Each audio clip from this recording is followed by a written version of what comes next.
What's about ready to go down? You. Confident, I like that.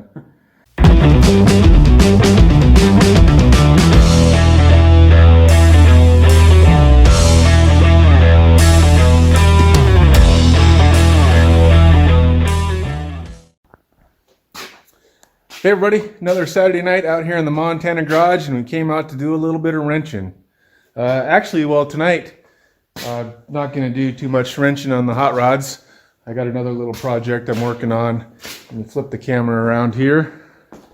As you can see, winter has arrived at the Montana garage. This isn't the first time it's snowed. It is, October 17th, I think, something like that. It's snowed a couple times. This is the first time it's stuck around. And it's a little chilly. I mean, I don't know, high 30s right now probably. So it got me to thinking about winter and cold, and I got a lot of work to do out here, and I'm tired of not having any heat.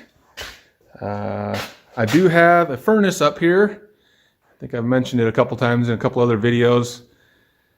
And my dad's a heating refrigeration guy. He gave this to me a couple years ago, and we just haven't had any luck getting it going. He thought it was good.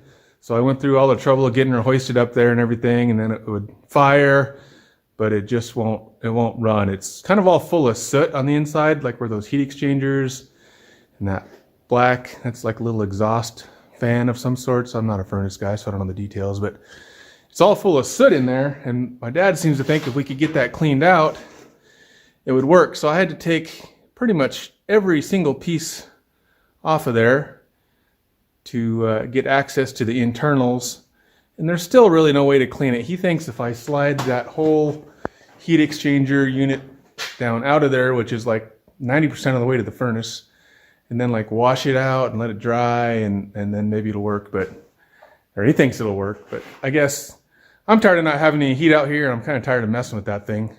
So I ran to the local ranch and home supply store today and went with plan B. I grabbed a Mr. Heater 80,000 BTU shop heater. Now that one hanging in the rafters is probably a heck of a lot better furnace if it was working, but I think this will do the trick. So now I have to obviously get that out of there, unbox it, all that stuff, see what I got to do. But the hardest part to me, I think, is going to be getting this behemoth out of the rafters. It was not a lot of fun getting it up there. I put some blocking up in the rafters. I don't know if you can see, I'm shining right at the light. See those 2x4s, and then I ran a bar across there, and I used a chain hoist, but I couldn't get it the last little bit because the chain hoist needs to be higher than the roof allows. So then I actually took my rotisserie, flipped that part of it upside down and jacked it up as high as I could, put some lumber across that, and then my floor jack up there and jacked it up the last little bit. That's how I got it up there. Well, now my rotisserie is kind of busy, so I have to figure out, that thing weighs 85 million and a half pounds at least. So I gotta rig the hoist back up and try to figure out how I'm going to get it lowered down without, dying or severely injuring myself or someone else. So that's our first task, I guess. Well, I guess first thing I'm going to do is unbox this thing and see what kind of a disaster that's going to be to get hooked up. I mean, I'm going to have to figure out, exhaust and wiring and a thermostat and all that stuff. I already bought most of that stuff for this other furnace, so hopefully it'll kind of be compatible. So that's the plan for, I don't know, the next project anyways. I don't know how far I'll get tonight. See what happens.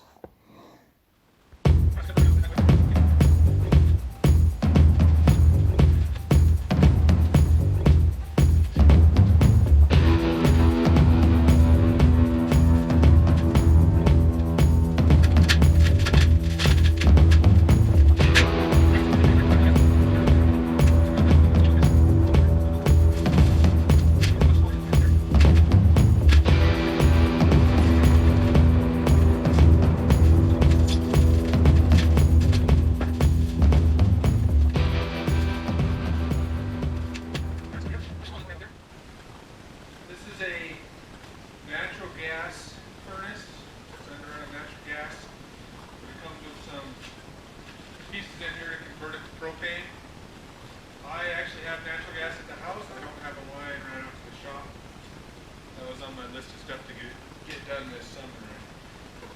Yeah, I did like it done. So I will probably try to get this installed and running. I have like 100-pound, I think it's called, propane bottle. Run it off that. Probably this winter, or maybe we might have some time. You'll be on some nice days. Maybe we'll get the gas light run out. Be a lot more convenient just running off the house gas than filling propane bottles. But I'll get her started up and fired on propane and see how long the propane bottle lasts. That looks like parts of the version.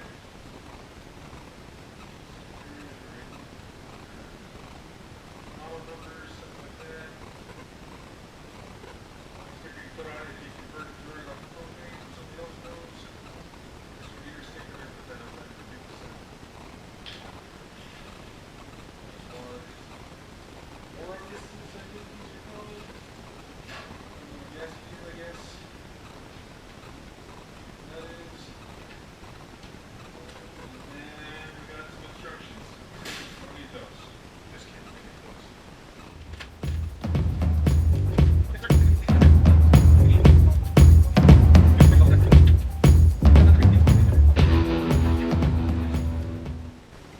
Alright, I'll read through the instructions a little bit, kind of come up with a plan, get this stuff up and out of the way, and figure out how to get the bolt and jump on the ground. Nobody wants to buy a jump furnace. Cheap. Even cheaper if you don't take it out of the rafters. I figured you didn't. Alright, next day, and I'm back out in the Montana garage. Trying to start working on this heater project. And first thing is first, oh, and as you can tell by the hoodie, it's not real warm in here, so it's a good time to start thinking about some heat. Or, you know, a month ago would have been a good time. I was thinking about it then, but I guess I didn't do anything about it then. First things first, like I said, I got to get this thing out of the rafters. And probably the first thing I need to do is I have it so far tore apart that one little piece of sheet metal that you can see hanging there kind of all cattywampus. I probably need to try to screw that back together at least a little bit. That's kind of a lot of the structure of the box. Because then what I'm probably going to have to do is wrap a couple straps around it. And when I hung it up there, I wrapped a couple straps around it and then put a piece of like angle iron across the top, and then that's what I hooked the chain hoist to. So I guess I'll crawl up there and I'll try to put that back together at least a little bit, enough to have some structure. Try to get some straps wrapped around it with a piece of angle and see if I can get her hoisted or held up to the ceiling somehow, some way, to start taking those bolts loose. All right, little update. I brought in the reinforcements.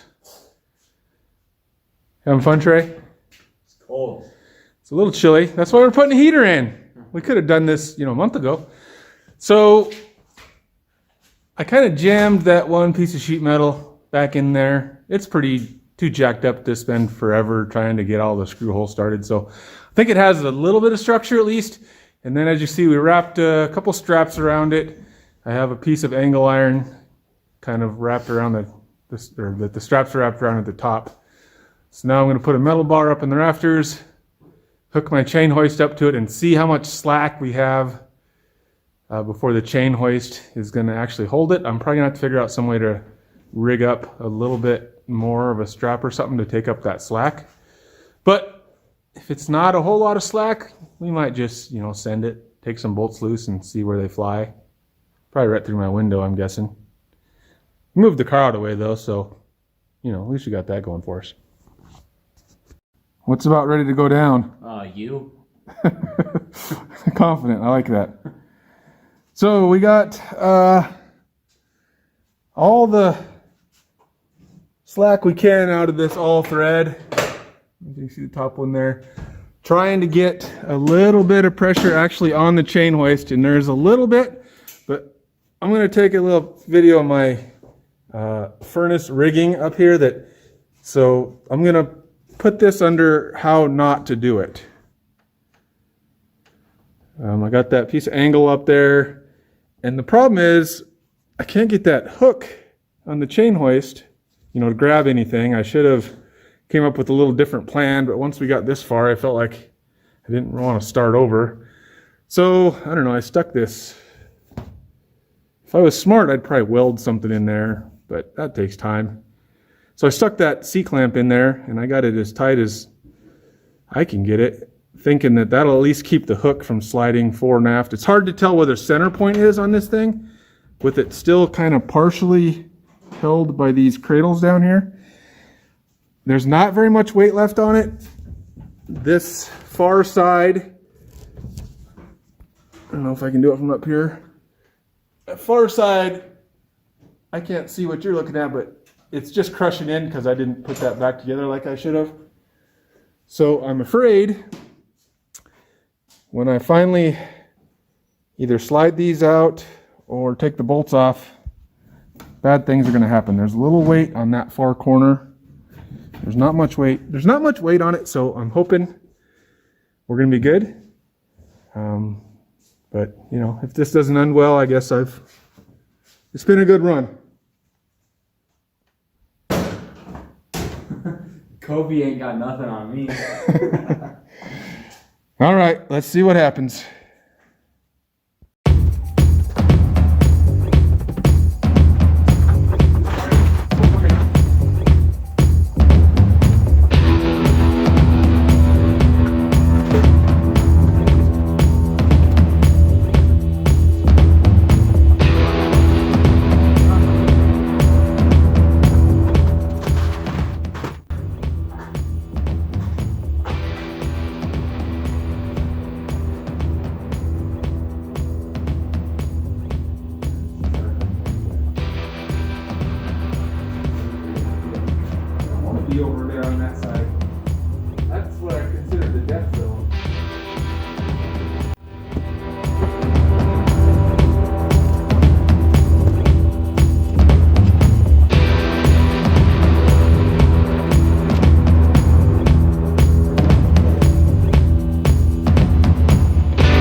All right, for all you guys in the market for a furnace, the price just went up because it's not in the rafters anymore.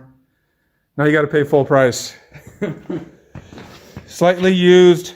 Needs a little sheet metal work, but most of you guys are hot rod guys. You know how to fix a little sheet metal. So somehow we got luckier than hell. I had the chain hoist hook hooked down here and just kind of held in place by this C-clamp.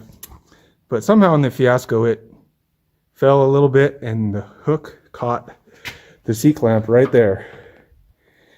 And that's how we lowered her down. So, I mean, I could say I planned it that way, but I didn't plan it that way. That was a little sketchy, but it's down. Nobody died. I don't know how. Somehow. And yeah, success. We somehow succeeded without dying.